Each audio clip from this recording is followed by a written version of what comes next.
Hola amigos, ¿qué tal? Stuart here from Spain Speaks with an update of the current situation here in Spain. Day 28 of the lockdown. That's right, 28 days we have been confined to our homes, and that extension is going to continue until April 26th. And there is a rumor that the lockdown is going to continue beyond April 26th. So the lockdown is going to be long. Now, firstly, thanks to everybody that contributed on the last video in the comment section below. And also a big shout out for people that decided to support the channel with a small donation. You can see those names here. And there was a lot of feedback about this new normal that I mentioned in the last video, what exactly people think that new normal is going to be. Some of the ideas went from communism to fascism to permanent police states and to more simple ideas like permanent changes to our daily lives, like more social distancing, more working from home, more online education, and just general social distancing regulations that might be in place for a long time to come. Now, straight to the news, what's been happening over the last few days. Now, we can see that here in Spain yesterday, we recorded the lowest fatality toll in 17 days, but Castilla-La Mancha suffered its blackest data. And the trend in that sense is positive that the death toll has not been rising over the last few days. So positive from that point of view. But for some of the areas around Madrid, and as we can see here, Castilla-La Mancha being one of them, that's the area that surrounds Madrid, they are currently recording some of their worst data. So hopefully that starts to improve soon. Now, I had a lot of comments on the last video of people that are living in the Canary Islands, in Mallorca, the Balearic Islands here in Spain, other areas where this isn't really such a problem. And we can see here a headline that says the periphery plans to start the de-escalation without waiting for Madrid for having fewer cases. It cannot be homogenized throughout the territory, they point out from the communities who asked that unconfinement or deconfinement be done by territories and not by economic sectors. It goes on to say here, how should the confinement be lifted? By sectors throughout the country or by territories? Since there are notable differences between communities. Should a Canary Island or the Sierra de Zamora remain confined until Madrid or Barcelona control the pandemic?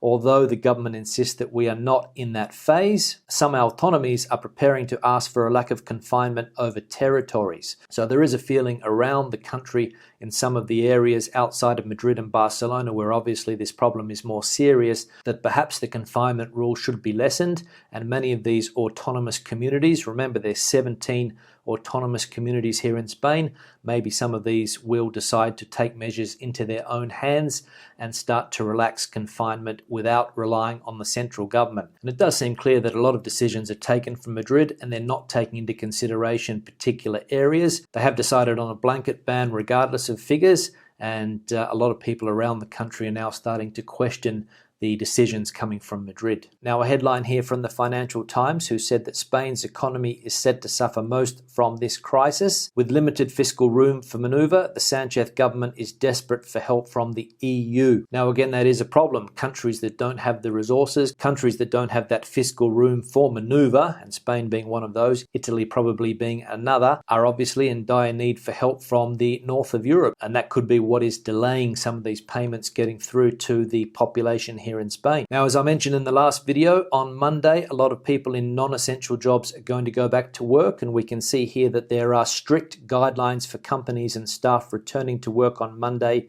amid the lockdown. It was announced yesterday that the health department will ask people to wear masks despite the shortages, and they are going to distribute them in the subway.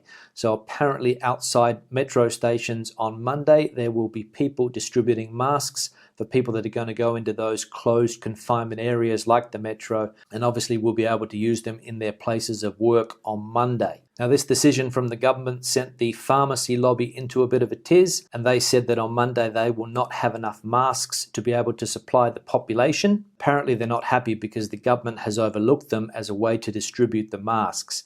So the pharmacy lobby here in Spain not happy. Now, another headline that caught my attention here is that homeowners are already lowering the price of their homes in fear of a major market crash. And on some of the major real estate internet sites, you can see cuts of up to 10 and 20%. So people are anticipating that there's going to be further property crashes, and deciding to offer 10 to 20% discounts in order to get a quick sale, basically before the market crashes even further. Now, the government has unlocked another 20 billion billion in loan guarantees for 1.3 million SMEs and the self-employed. This comes on the back of another 20 billion that was unlocked previously, but SMEs and the self-employed were only able to access 50% of that. Now, this has been quite controversial because a lot of people have been complaining about the way banks are dealing with these loans.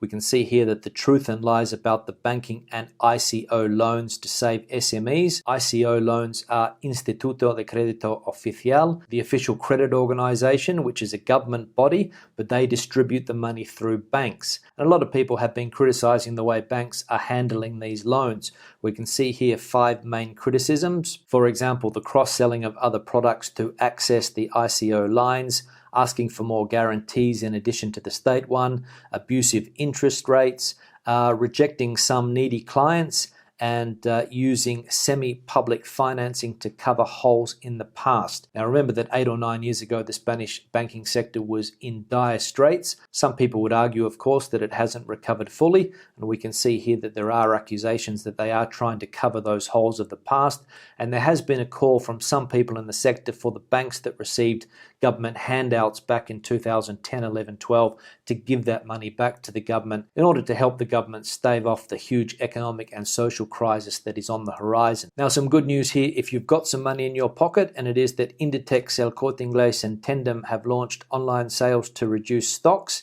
Inditex, of course, is Spain's biggest retailer with the Zara brand.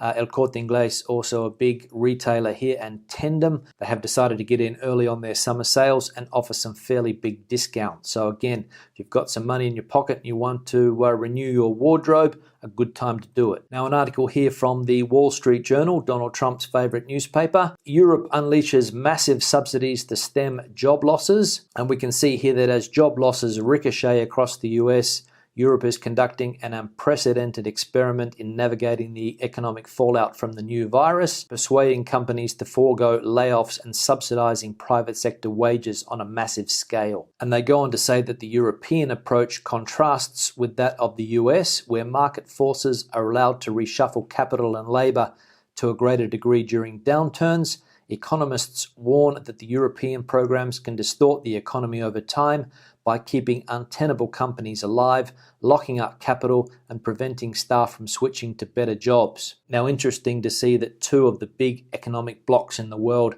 have different ways of dealing with the economic fallout from this crisis. The US is doing it one way, Europe is doing it another way. So again, we'll see in the long term what the best solution is, but you guys can debate it out in the section below. Economic stimulus US style or economic stimulus European style? Which is going to be the best long term? Leave it in the comment section below. Now, some of the comments from the last video. The first one here from Hardeep. He says, will the lockdown extend from the 26th of April?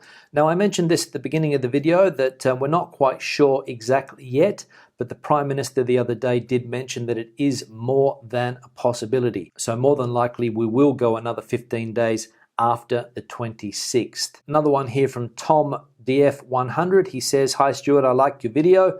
I would like to ask why nobody has the idea that the reason why so many people die in Italy and in Spain is that the government cut the money for all health systems years ago. Now, Tom, it is a question that has been asked in various sectors, and it is true that there have been cutbacks over the last 10 to 12 years in Spain, and I imagine in Italy as well, because remember that we're talking about countries that have huge debts, and to pay back the creditors, the money has to come from somewhere, and health and education are obviously 2 of the areas where this has happened. It's also happened in other sectors as well. Defense, the police would probably argue that their budgets have also been cut. So there have been cutbacks over the last 10 years or so. And it is one of the reasons why this problem has been serious in these 2 particular countries, but I don't think it's the only one. Richard here says, any update on the universal basic income proposal? To be honest, Richard, I haven't heard a lot more about the universal basic income proposal. I have heard that there is going to be immediate help for people most in need, but not much more on the universal income proposal where everybody gets access to a basic payment every month. Sue says here, does anyone know when the Spanish government will be making social security payments to people who have been out of work due to the lockdown?